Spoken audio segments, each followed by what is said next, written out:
Bella. And I'm Isaac. And welcome to Slice of Science. We're two curious first-year students who love science as much as we love pizza. Inspired by Norwich Science Festival, we just want to know how the world works. Over the past week, we have managed to slide into the DMs of every scientist we can get our hands on. Is that as creepy as it sounds? Oh, well, Dr Ben Garrod, Diane, Ivory and Dr Henshaw obviously didn't think so, as they've agreed to join us here in our flat this evening. Sounds exciting, right? Well, that's not all. Explosions, illusions and challenges are heading your way.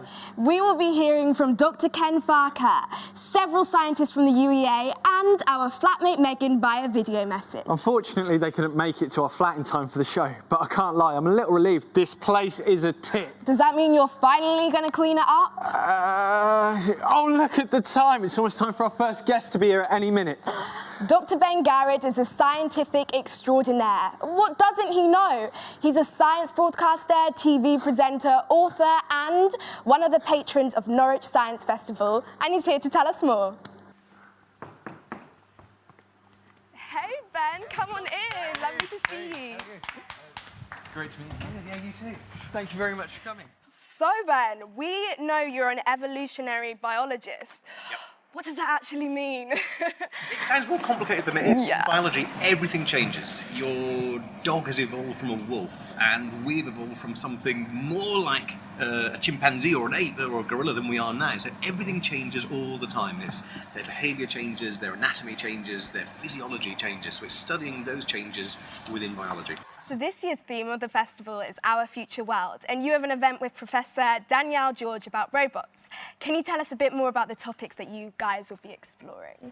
What we're trying to do is not only explore the fascinating world of AI and robotics, but our perception of that. A lot of people, the average person, if you say robot right now, you've either got R2-D2 or guaranteed. There's Very something true. Like that. You don't have the robotics that we typically think of. Robotics are, whether you like them or loathe them, are becoming more prevalent, just more commonplace around our homes and our workplaces and our hospitals everywhere. Okay. We need to embrace that. So I'm going for not the biggest fan of robots, whereas Danielle loves them. So we're trying to see in the middle, do we come to a happy place? So you've met many robots then. So which one's been your favourite and why? Oh, it's such a hard question, not because there's so many, but because there's so few of my They all weird me out, and I will admit that even as a serious scientist, I still get weirded out by talking to something that talks back to me that's robotic, that's being programmed. Erica in Japan, who has been developed to be a living robot. Oh, what's the way The Erica, the Erica, woman. yes. Wow, I've seen all about her on social media. I'm the only person to have interviewed Erica. Wow. Hands-free. No one was controlling her, nothing. Incredible. I had an hour with her, and they wanted me to do effectively a Turing test, so to see if I could tell whether she was human or not. Yeah. She's totally not human, obviously, but the conversation we had was incredible. I asked about her hopes and her dreams and what she wants to do, and how does she feel about not going outside. So can robots have dreams kind of thing? And this is the thing, we talked about all this, and she said she thinks about the world around her, she wonders what it's like to go outside, and she... That's terrifying. He wasn't plugged in, so it was like talking to one of you guys, and it's crazy. And you're a patron of the Norwich Science Festival this year. So what does that entail then? So can you give us any it's a huge privilege, and I love Norwich Science Festival. The opportunity to showcase the science that world-class biologists and physicists and astronauts and chemists and they're all doing to the public is incredible. We had 82,000 people coming through our doors last year. Jeez. We're going for more this year. We've got 135 events across 9 days. I want to hit that 90,000 this year. But that's 90,000 or 80,000 people who wouldn't necessarily engage with science. And you never know how many young paleontologists or young heart surgeons or young astronauts are going to come through the doors. Thank you so much for coming. It's been an absolute pleasure to have you here. And thanks for talking to us. Thank you, Ben. Oh look, we've just received our first video message. It's from Dr Ken. He's going to explain the science behind magical illusions. Take it away, Dr Ken. Hello, my name is Dr Ken and my job is to make science really, really fun. I'm a science performer, and what that means is I tour around doing science shows to inspire the next generation to look fondly upon science, technology, engineering and maths. I've been performing for about 30 years, ever since I was an undergraduate at the University of East Anglia. I just really, really love it. I was getting heavily involved in juggling and circus skills, and I thought, wow, I'd love to do a show about the science of circus skills. And I got a lovely lottery grant, and that kicked me off after meeting the president of the Magic Society. I went, wow, I wouldn't mind working with you, and it just went on and on and on. The most exciting thing about my job, the simple things, when young people come up to you and they say, wow, that's the best thing I've ever seen, or that's fantastic, I can't wait to become a scientist myself. It could be the fact that it takes you to amazing far-flung places. I've been to Singapore, I've been to Malaysia, I've been to the Far East. You name it, I've been there. At the Science Festival, I'm doing a magic show about how magicians use science and engineering in their tricks and stunts. I do hope to see all of you there. Wow, absolutely amazing, Dr. Ken. cool. Speaking of amazing, it's almost time for Diane and Ivory to arrive. And you know what that means? We're only minutes away from finding out who drank my last cup of soup. Diane is a former Scotland Yard and Metropolitan Police fingerprint expert and crime scene examiner. She has 29 years of experience working in the forensics industry. Now that's what you call a title. We have a lot to live up to. Oh, that must be Diane, right on cue. Off you go. I went last time. Yes, so you're closer. Isaac. Hey, Diane, Hi. come on in. How Thank are you? Good, Lovely thanks. to see Good to meet you. Hi. Take Hey, a thank seat. you. Hi. Hey, how are you? Cheers. Brilliant. So, welcome. Thank so, you. how did you become a forensic scientist then? Very weird. Never really intended to. I just saw an advert in the Daily Mail. And they wanted trainee fingerprint officers at Scotland Yard. Yeah. And I thought, oh, I don't even know what that is. Sounds good, I'll give it a go. Back then, there weren't the television programmes there are today, so it was all a bit of a mystery.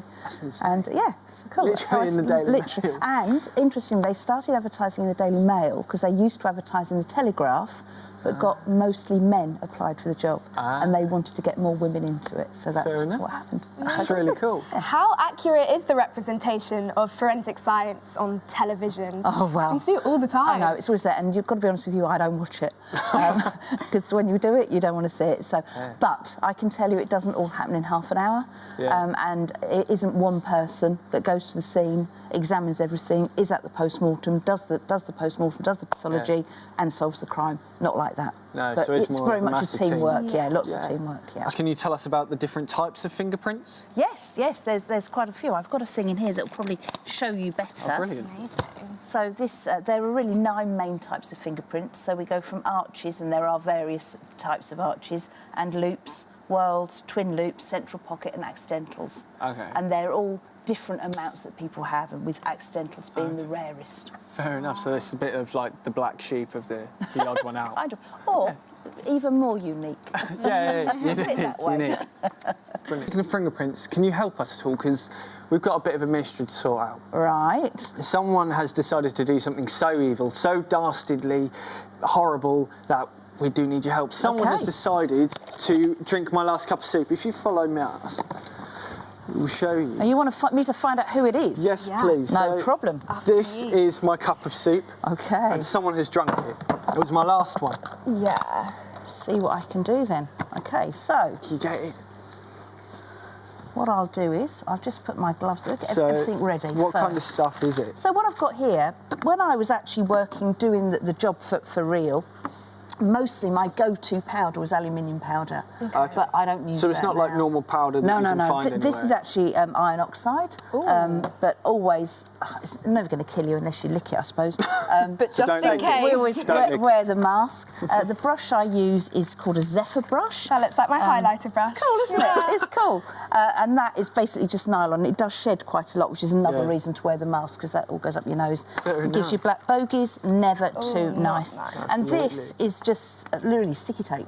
So I will hopefully find some marks on there. And who are the suspects? Well, it's not me. Definitely isn't me. Can you just show everyone? Let's have a little look. I understand that somebody has taken fingerprints earlier on.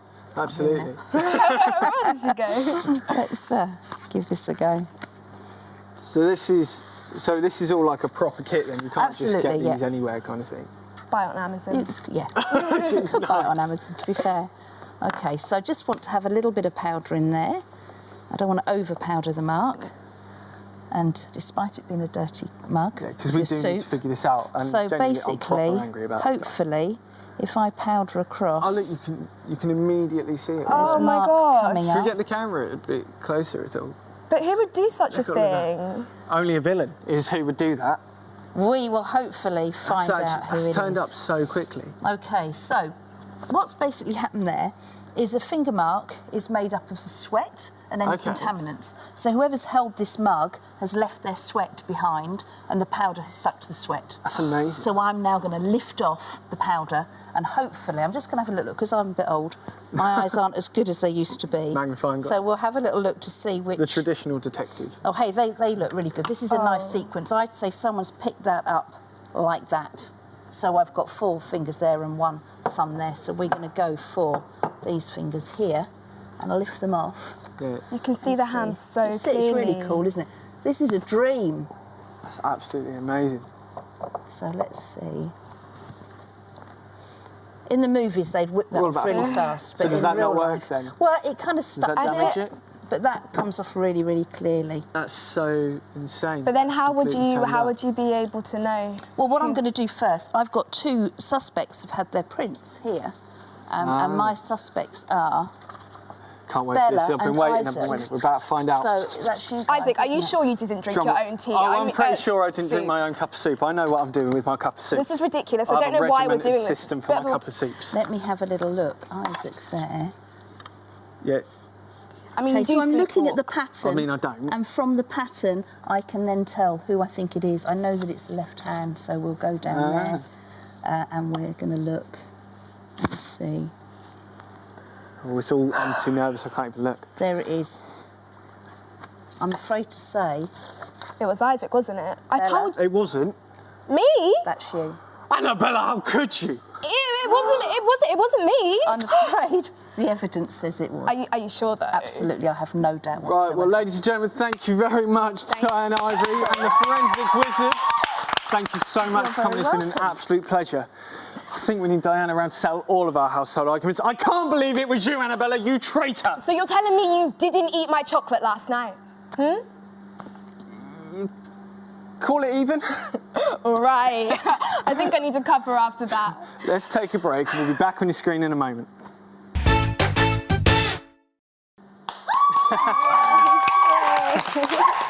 Welcome back to Slice of Science. Not that it's noticeable, but I did try and clean up a bit. You, on the other hand... Hey, I was getting myself ready for the next half. It's all right for some. Recently, we've been learning about physical reactions, so we sent out our other flatmate Megan to put our research to the test. Meg's going to show us a fun experiment using fizzy drinks and mints. I'm glad she's the one in the fire line, because it's going to get messy. So, our producer has explicitly told us not to encourage you to try this experiment at home, but we're going to give you the go-ahead anyway. Let's go. Thanks guys, I'm here with Dan and Ewan and we're here to test which of these fizzy drinks in combination with mints will have the tallest explosion. I have Cola Zero, Lemonade, Cola, Orangeade and Diet Cola. So let's put this to the test.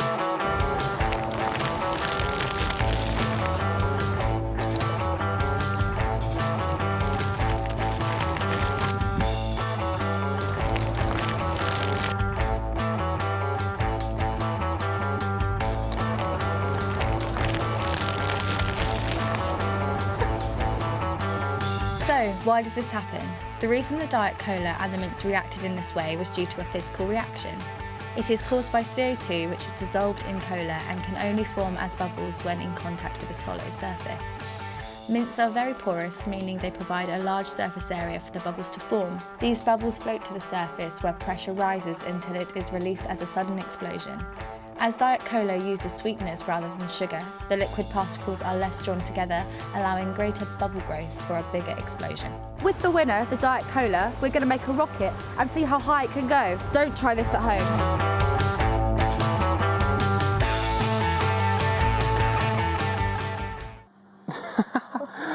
See, I told you that it would be completely safe. That was tame, if anything. You call that a rocket? Come on, Meg, put the whole packet in.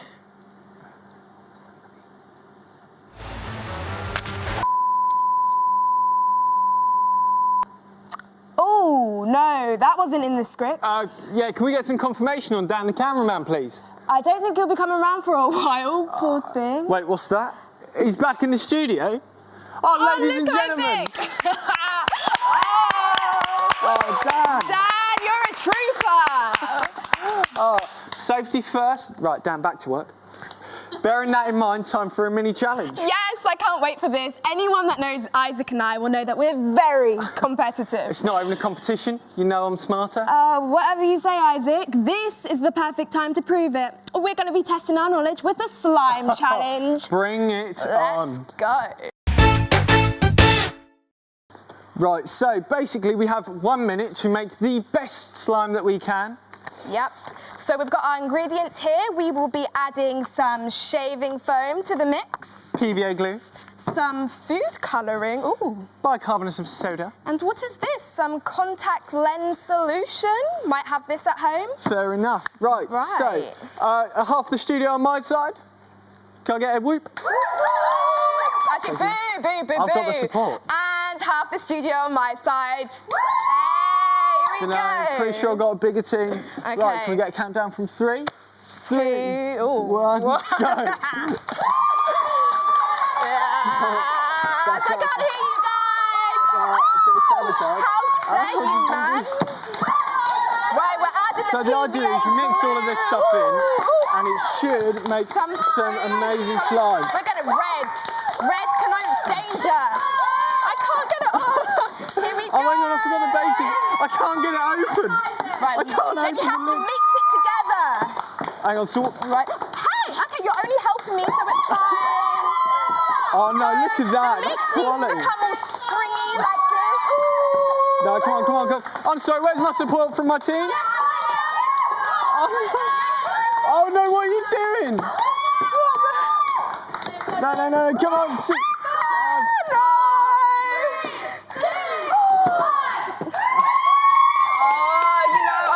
A chance. I'm pretty sure I've won that. I mean, that's some proper slime. This looks like, what does this even look like?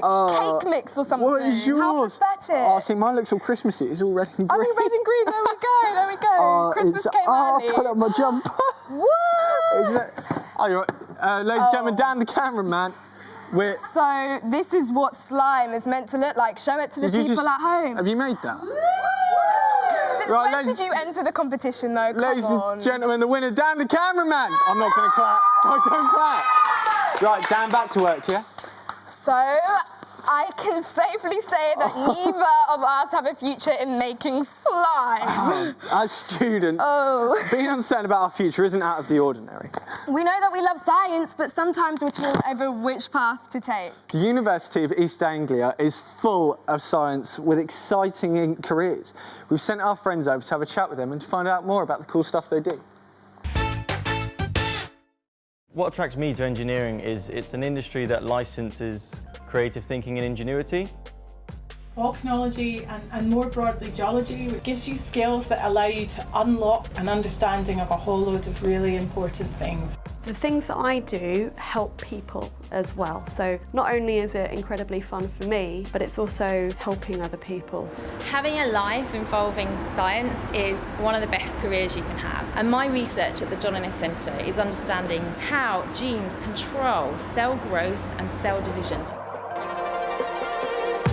I've always been around engineering via my father's work, and my interest in STEM subjects at school really solidified my interest in what engineering is. So I've been interested in volcanoes since I was very small. I was interested in all sorts of things that happen in the environment, like earthquakes, volcanoes, avalanches, and just really curious about how the world works. At school we did a project on volcanoes, and my teacher told me that I was the volcanologist, and I found that ever so exciting. That basically gave me my path for the rest of my life. Well, I remember when I was little that I went to the Natural History Museum in London and the Science Museum, and I really enjoyed learning about science and biology in particular. A few years ago I co-founded the Youth STEM Award, and it's to get those young people to feel engaged and excited and inspired about science, technology, engineering, maths and medicine. It's easy to get involved either through your school or at home. Just go to our website and find out more. I don't know about you, but I'm going to be taking a look at the STEM website as soon as possible. To learn more about inspiring local scientific work, we're joined in our flat by Dr Henshaw, a psychology lecturer at UEA. Dr Henshaw has worked with undergraduate computer science students to create an app called Open Up UEA, which is being used to support mental health. Creating an app from scratch is so impressive, I wouldn't know where to start. So Kamena, thank you for joining us today. What inspired you to create a mental well-being app? OK, so we developed the app in collaboration with my colleague called Laura Bigart, and we're really interested in finding something that we can support positive well-being, student well-being.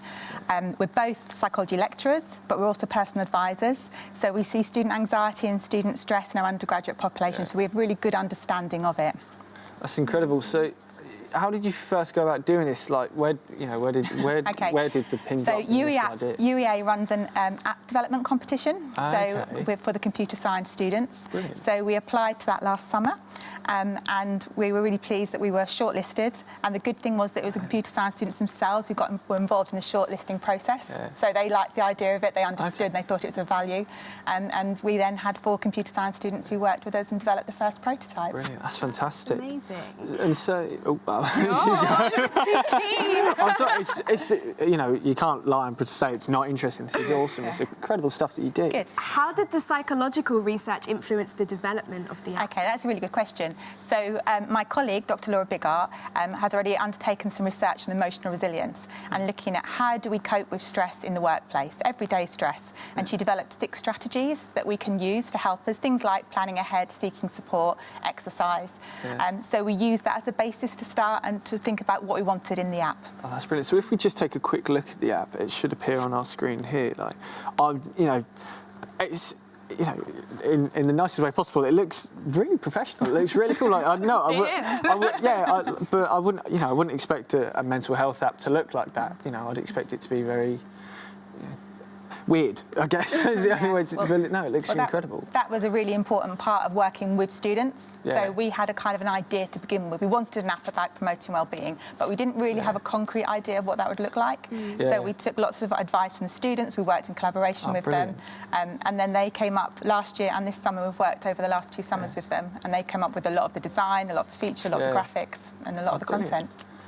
What has the response been from all the people using it? It's been fantastic. So already we're over 2,000 downloads, which we launched it on the 17th of September. That's a lot of downloads. So we've already downloaded over 2,000. It's incredible. And lots of support from colleagues at UEA, so lots of staff saying this is going to be really helpful in our role as advisors and helping support students.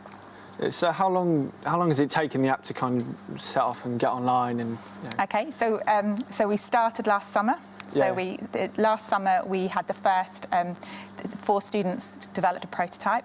Yeah. We then tested it with using psychology students and students from NBS over the autumn semester, and then we refined it over the spring semester. We had 2 more students working on it over the summer, and then we launched it, got it into the App Store and Google Play, and launched it on the 17th of September. Brilliant. So just over a year.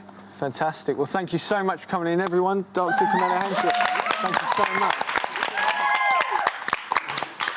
Right. So it's just about time for us to go. There is one more thing. I have a surprise. My guitar, please. Isaac, what are you doing? I've written us a little goodbye science recap song, I imagine. Thank you very much. Full of surprises. Right.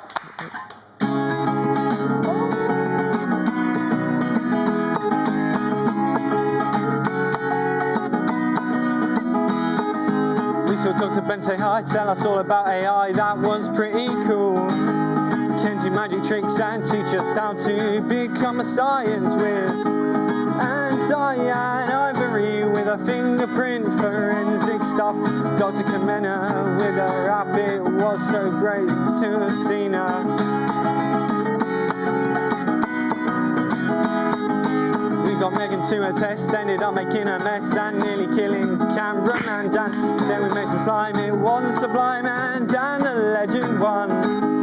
You've been served a slice of science today. Thanks to Novo Wave DJ for playing on the show. It's been a blast and this time has gone so fast. Thank you to all the crew. It's been something that I must say, it's been super cool. So we hope you've been served your slice of science today.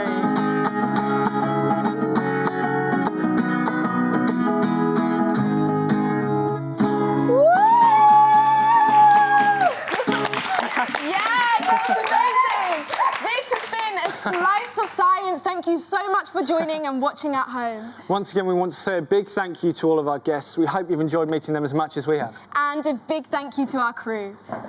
We've definitely been served our slice of science. So that's it for us. We hope to see you at the Norwich Science Festival. Bye for now.